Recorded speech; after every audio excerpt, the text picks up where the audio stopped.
the last game that we're going to talk about today is a cooperative game. What? Look out. And it's called Decorum, or Decorum, if you will. And this is by Charlie and Harry Macken and Drew Tenenbaum.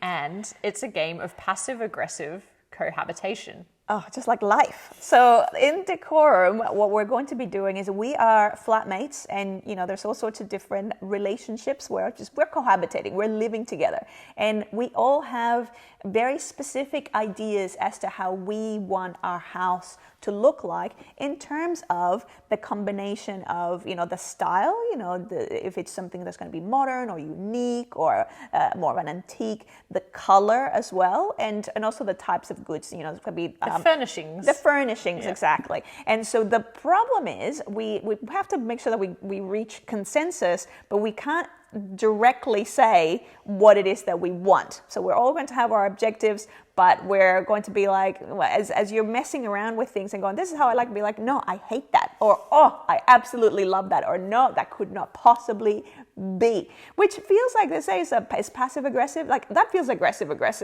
Just in the passive, like, yeah, it's just like an unknowingly, why can't you just be direct about what is it that you want? Yeah. And the way that a turn works is that there are I guess, scenarios that you're going to be setting up for each game of Decorum. So at the beginning of the game, we each get assigned a character card that is going to specify exactly how you need to have the house set up in order to win the game. To be satisfied, to be fulfilled. Yes. But you don't know what the other player has on their card. So you're trying to find a house that satisfies both of your wish lists or satisfying conditions. All of your goals, yes. Your individual goals. Yeah, but all you're going to be doing on your turn is you're going to be able to either swap out an item with another item, or swap out a wall color with another wall color, or remove an item from the house. So you're basically only making one change to the house, and then you're going to check in with your cohabitant. Yeah. You're going to say, how do you feel about that? Yeah.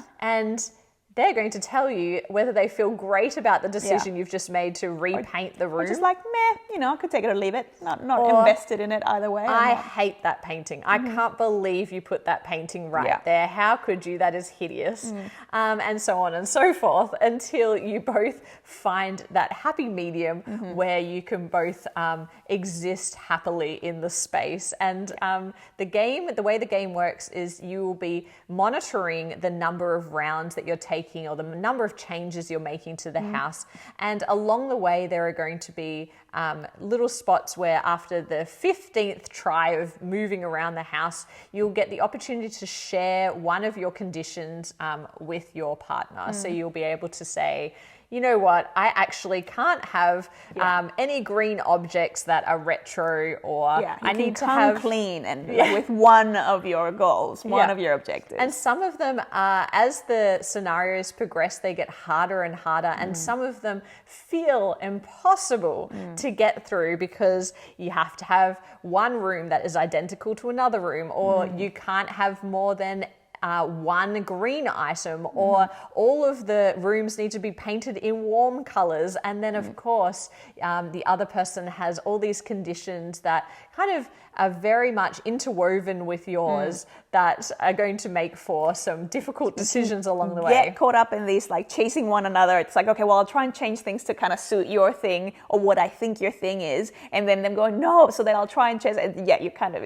so it's hilarity ensues. But there is a lot of deduction in this game, because you're trying to work out what are the conditions that my partner has. I keep going to say opponent. I clearly don't play enough co-op Clearly games. not understanding the My co-op. opponent in life. Yes. Trying to decorate a house. It's my title. Yes. Trying to work out what exactly Maggie has on her list, so then I can work my objectives in and around that. I really enjoyed, first of all, I really enjoyed this game. We were playing through this, and I was sort of playing it, kind of going, okay, and I'm like, you are loving this. And I'm like, why are you loving this so much? It's because you get to say, no, I hate it.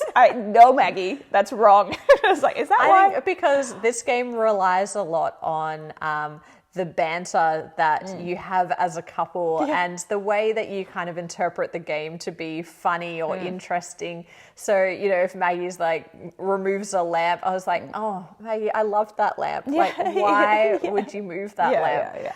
And it's just the banter that you have, and it's really, it can be really funny. And so it's highly interactive, which I really enjoyed about the game, but it's just that added like social element that makes it really interesting, and it's really great at a 2-player count. It does play more players, but you get the sense that this was actually made for 2 players. And the way the scenario is unlocked, the progression of the campaigns, of the campaign essentially, all the different scenarios. It's really good. The fact that I think there's 15 different scenarios. 20. Oh, 20 that come in the box, that's right. But I'm only saying 15 because at 12 and 15 you get to open some secret envelopes that have additional components that bring in a new element into the game, which is what was driving me to continue through all the scenarios. I'm like, I want to know how does this get harder? Dug with a bone over here. We need to get to it. But also, I think that the cute theme is also kind of hiding the fact that this is a very clever abstract puzzle as well. So you're trying to find the point at which you can satisfy all conditions on both cards. And that really appeals to me as a thinker, as someone who's trying to piece together what exactly is Maggie trying to do? Why does she keep changing that? And if she does keep changing that, then maybe I need to change the way I'm trying to achieve one of my objectives.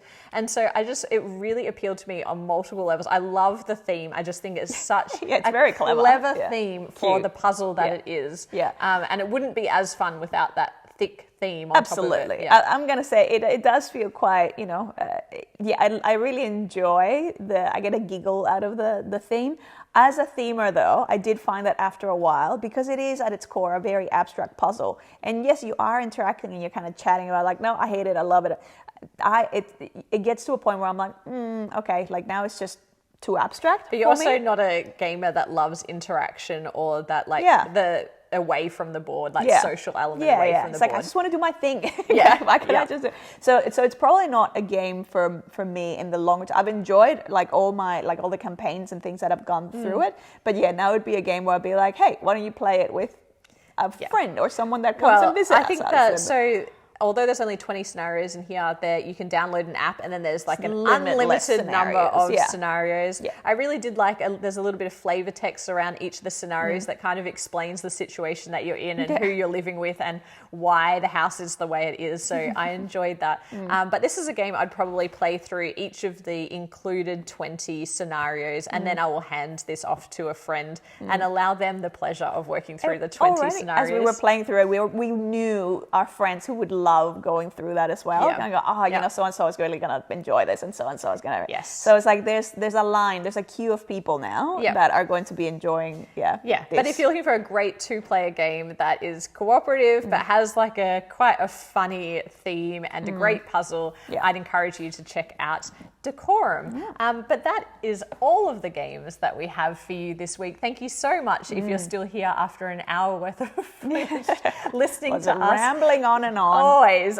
Thanks for tuning in. I hope you have a lovely week ahead. Take care of yourselves and we'll be back with more board game content soon. But otherwise, bye for now. Bye.